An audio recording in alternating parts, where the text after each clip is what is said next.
चलें जी, हमने देख लिया कि रिकॉग्निशन क्राइटेरिया क्या है।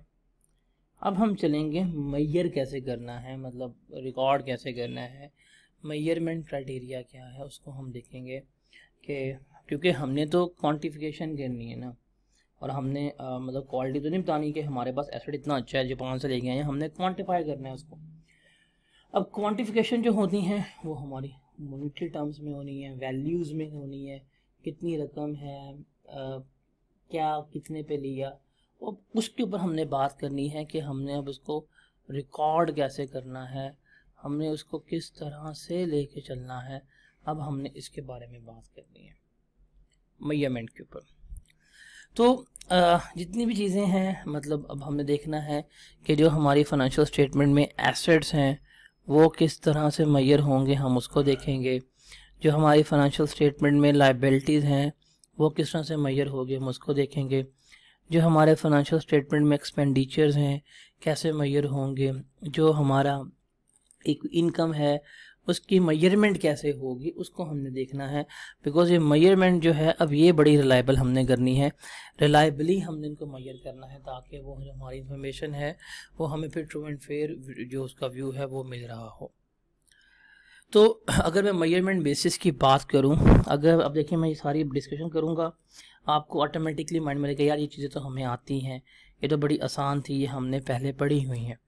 आप किसी भी चीज़ को, आप किसी एसेट की बात कर ले, मैं इसको सिर्फ एसेट्स के पर्सपेक्टिव से लेके चलूँगा, बाकी लायबिलिटीज़ के एक्सपेंसेस के तौर पे आप लेके इसको खुद ही कर लीजिएगा। यहाँ तो आप इसको हिस्टोरिकल कॉस्ट के ऊपर मेजर कर सकते हैं, यहाँ आप उससे करंट वैल्यू मेजर कर सकते हैं। हिस्टोरिकल कॉस्ट क्या होती है? ओरिजिनल कॉस्ट जिसके ऊपर वाकई ही आपने खरीदा था। करंट वैल्यू क्या है? करंट वैल्यू में हम यहाँ तो फेयर वैल्यू ले रहे होते हैं, या वैल्यू इन यूज़ निकाल रहे होते हैं, या करंट कॉस्ट जिसे हम प्रेजेंट वैल्यू कहते हैं। ये तीन चीज़ें इसमें हम लेके चल रहे होते हैं। अगर हिस्टोरिकल कॉस्ट की प्रोवाइड करूं तो ये हमें बताता है कि हमने एसेट्स या लायबिलिटीज एक्सपेंसेस वगैरह जो है थे उसके ऊपर एक्चुअल में कितना खर्चा किया, हमारी उस ट्रांजैक्शन की प्राइस क्या थी, हमारी उस ट्रांजैक्शन की कीमत क्या थी, हमने कितनी अमाउंट स्पेंड की। जो ओरिजिनल वैल्यू होती है, जो ओरिजिनल कॉस्ट होती है, वो हम इसमें यहाँ पे बता रहे होते हैं। Simple start case. अब हिस्टोरिकल कॉस्ट जो है इसको हम मतलब रिकॉर्ड से कर लिया। फॉर एग्जांपल आप एक एसेट गए, आपने एक एसेट 1000 रुपये का परचेज़ किया, आपका 1000 का आउटफ्लो हुआ, आपने उसको क्या कर लिया, आपने उसको 1000 का ही रिकॉर्ड कर लिया उसकी हिस्टोरिक वैल्यू के ऊपर। अब हिस्टोरिक वैल्यू जो है इसको हम अपडेट भी कर रहे होते हैं, जैसे जैसे एसेट यूज़ हो रहा है हम उसके डिप्रिसिएशन चार्ज कर रहे हैं, या अगर हमारा एसेट चेंज हो रहा है, उसके पार्ट्स ख़त्म हो रहे हैं, हम वो निकाल रहे होते हैं, या अगर कोई हमने एसेट जो है था इम्पेयर हो गया, हम उसकी वैल्यू चेंज कर रहे होते हैं, या एक्रूवल्स या इंटरेस्ट वगैरह के एलिमेंट जो हमने रिकॉर्ड किए होते हैं एक्रूवल बेसिस के ऊपर, रियल वैल्यूज़ के ऊपर, अब उसको हम क्या कर रहे होते हैं, यहाँ पे निकाल रहे होते हैं एसेट केस के ऊपर। अगर कोई लायबिलिटी है, लायबिलिटी को भी हम अपडेट कर लेते हैं। अगर हम पेमेंट कर रहे हैं लायबिलिटीज़ की, या हमारे एस्टिमेट्स चेंज हो रहे हैं, या कोई भी ऐसा फाइनेंसिंग कंपोनेंट या कोई भी एक्रूवल ऑफ इंटरेस्ट जो हमारे लायबिलिटी को मुतासिर कर रहा है, तो उसकी बेसिस पे हम लायबिलिटीज़ को भी अपडेट कर रहे होते हैं। आपने कैसे 1000 रुपये का रिकॉर्ड किया हुआ था, पेमेंट चार्ज हो गया, तो अभी पेमेंट चार्ज करेंगे, आप उसको उसकी वैल्यू को अपडेट करेंगे। आप उसको डिप्रिशिएट कर रहे हैं, एसेट वेयर एंड टेयर हो रहा है, उसमें मेजर ओवरहॉलिंग हो गई है, तो उसकी वजह जो जो वैल्यू में अपडेशन रिक्वायर होगी आप क्या कर रहे होंगे, आप उससे उसकी वैल्यू को अपडेट कर रहे होंगे हिस्टोरिकली। लेकिन हमारे पास एक तो मेथड है ना कि हम हिस्टोरिकली उसको लेके चल सकते हैं। हिस्टोरिकली ओरिजिनल कॉस्ट के ऊपर जो मेरी ट्रांजैक्शन कॉस्ट इनकर हुई थी, जो मैंने रकम पे की थी, उस अमाउंट के ऊपर मैं इसको रिकॉर्ड कर सकता हूँ। जैसे आप, अगर मैं बात करूँ, आप IAS 16 में कॉस्ट मॉडल पढ़ के आ चुके हुए हैं, उसी की हम बात कर रहे हैं। उसके बाद हमारे पास दूसरा आता है that was current value. Current value मौजूदा वैल्यू को हम बता रहे हैं। अब इसमें तीन बेसिस हैं, फेयर वैल्यू के ऊपर, या वैल्यू इन यूज़ के ऊपर, या करंट कॉस्ट के ऊपर। अब ये फेयर वैल्यू, चलिए मैं आपको रेफरेंसेस देता हूँ। फेयर वैल्यू मेजरमेंट आपने IAS 40 में पढ़ी है। वैल्यू इन यूज़ जो है ये आपने IAS 36 में पढ़ी है कि हम value in use find out करते हैं। और करंट कॉस्ट जो है प्रेजेंट वैल्यू डिस्काउंटिंग फैक्टर के साथ, ये भी हमने डिस्कस आउट की हुई है। फेयर वैल्यू क्या होती है? फेयर वैल्यू की वो कीमत है जो अगर आप अपना एसेट आज बेचेंगे या अपनी आप लायबिलिटी को ट्रांसफ़र कर रहे हैं मार्केट पार्टिसिपेंट्स में, तो जो आपको आज कीमत मिलेगी मार्केट बेस्ड कीमत, वो आपकी क्या कहलाती है? वो आपकी फेयर वैल्यू जो है वो कहला रही होती है। अब फेयर वैल्यू जो डिटर्मिन होती है इसकी डिफरेंट टेक्निक्स हैं, लेकिन जो इसमें हम ले रहे होते हैं तो हम cash flow based measurement techniques use करते हैं अपनी फेयर वैल्यू को डिटर्मिन करने के लिए। जैसे हम देखते हैं कि जी हमारे इससे एस्टिमेट फ्यूचर कैश फ्लो इतने मिल जाएंगे। अगर कोई कैश फ्लोज में कोई प्रोबेबिलिटी कोई चेंज वगैरह आया हो, उसका इम्पैक्ट हम ले लेते हैं। हम टाइम वैल्यू ऑफ मनी का कंसेप्ट लगाते हैं। फिर जो रिस्क प्रीमियम होता है या रिस्क डिस्काउंट होता है, जो इनहेरेंट अनसर्टेनिटी होती है प्राइस की, वो देखते हैं। जो दूसरे फैक्टर्स वगैरह होते हैं, तमाम फैक्टर्स मिलकर क्या कर रहे होते हैं, किसी भी एसेट्स की या किसी भी इवेंट की फेयर वैल्यू को डिटर्मिन कर रहे होते हैं, फेयर वैल्यू के बारे में बता रहे होते हैं।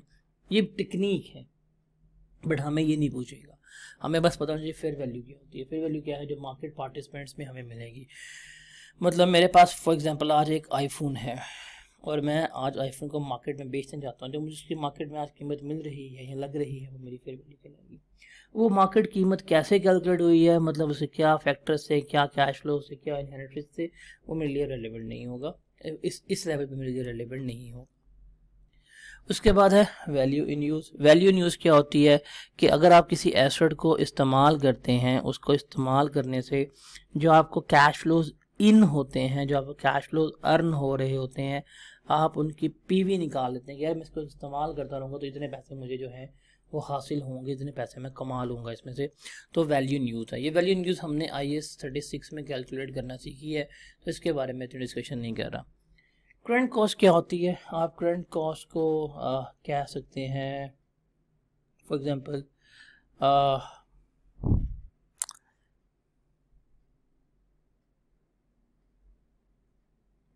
कि जो आपको आज पेमेंट मिलेगी किसी भी एसेट की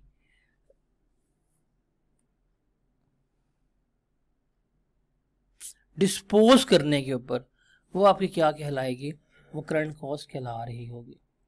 मतलब करंट कॉस्ट क्या है? Current cost of an asset is the cost of an equivalent asset at the measurement date. मतलब आज के डेट के ऊपर इस एसेट की जो कॉस्ट वगैरह जो है वो क्या होगी अगर मैं उसको एक्वायर कर रहा हूँ, उस पर तमाम कंसिडरेशन वगैरह पे कर रहा हूँ, तमाम एक्सपेंसेस वगैरह कर रहा हूँ, तो जो मुझे इसकी आज खर्चा पड़ रहा होगा वो हमारी क्या कहलाती है? करंट कॉस्ट कहला रही होती है। ये हमें प्राइसेस वगैरह के बताती है कि मार्केट में आज अगर मैं इसको लेने जाऊँ तो मुझे इतने का पड़ेगा, इतने का मिलेगा, इतने का ये एग्जिस्ट कर रहा होगा, तो इसके बारे में हम इसको लेके चल रहे होते हैं। तो ये तमाम चीज़ों से आप वाकिफ़ कर रहे हैं, इसको सिर्फ सुनना, इसको अपने याद नहीं रखना। इससे रिलेटेड मैं आपको एग्जाम्पल करवा देता हूँ। इस एग्जाम्पल से काफ़ी कुछ जो है वो आपको क्लियर हो जाएगा कि हमारी हिस्टोरिकल कॉस्ट क्या होती है, हमारी करंट कॉस्ट क्या होती है और हमारी वैल्यू इन यूज़ क्या होती है। ये सारा कुछ आपको यहाँ पे क्लैरिफाई हो जाएगा। और अगर आपने इसको याद करना हुआ तो ये बस जितनी बातें लिखी हुई बस वो याद कर लीजिएगा, that would be sufficient for you. कहता जी डील लिमिटेड ऑन सा machine which is purchase 2 years ago वो 4 रुपीज़ 2 लाख की उसने मशीन ली थी 2 साल पहले। The depreciation on machine up to date is 80,000, उसकी 80,000 डिप्रिसिएशन है, 5 years उसकी लाइफ है। Machine could be sold 4 rupees 1 lakh, हम उसको 1 लाख के बेच देंगे, बट डिसमेंटली कॉस्ट हमें 10,000 इनकर करनी पड़ेगी। उसके कैश फ्लोज जो हैं वो 50,000 है नेक्स्ट 2 years के। उसके बाद 50 है और 40 है, उससे कैश फ्लो उसने हमें गिवन किए हैं, मतलब 2 साल के 50,000 कैश फ्लो, उसके बाद 40,000 हो जाएगा और डिस्काउंट रेट 10% है। अगर हम इसको रिप्लेस कर रहे हैं तो उसकी जो करंट रिप्लेसमेंट कॉस्ट है, मतलब आज इस तरह की मशीनरी जो मुझे मिल रही है वो 2,20,000 रुपये की मिल रही है, नई मशीनरी। तो ये हमने यहाँ पे इसको तीनों वैल्यू पे मेजर करना है, कैसे होगा कैसे नहीं होगा। सबसे पहले मैं इसको लेके चलता हूँ हिस्टोरिकल कॉस्ट के ऊपर, ओरिजिनल कॉस्ट के ऊपर। हिस्टोरिकल कॉस्ट पे भाई मैंने जितने की मशीन खरीदी है वो उतने पे आएगी। अब देखो कॉस्ट क्या थी मेरी मशीन की? कॉस्ट थी 2 लाख रुपया। मैंने 2 लाख रुपए की अपनी मशीन को रिकॉर्ड कर लिया। अब मैंने इस कॉस्ट को अपडेट करना है। अपडेट कैसे होगी, जो उसकी चेंजेस आ रही होंगी, मतलब जो उसकी डेप्रिसिएशन है, मैं यहाँ पे डेप्रिसिएशन लेस कर दूंगा।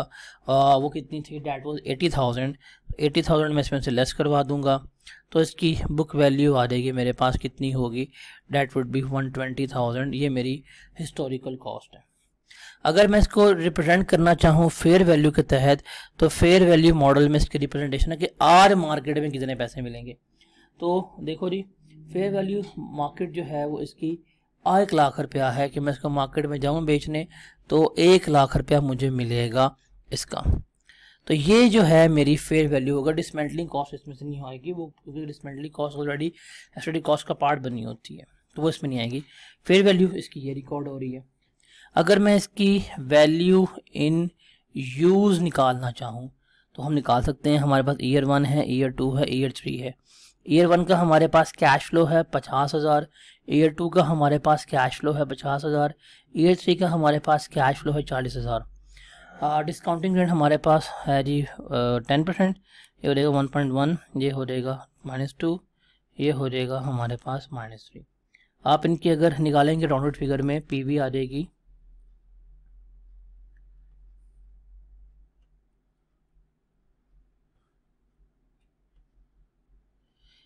ये, आपके पास पीवी आ जाएगी।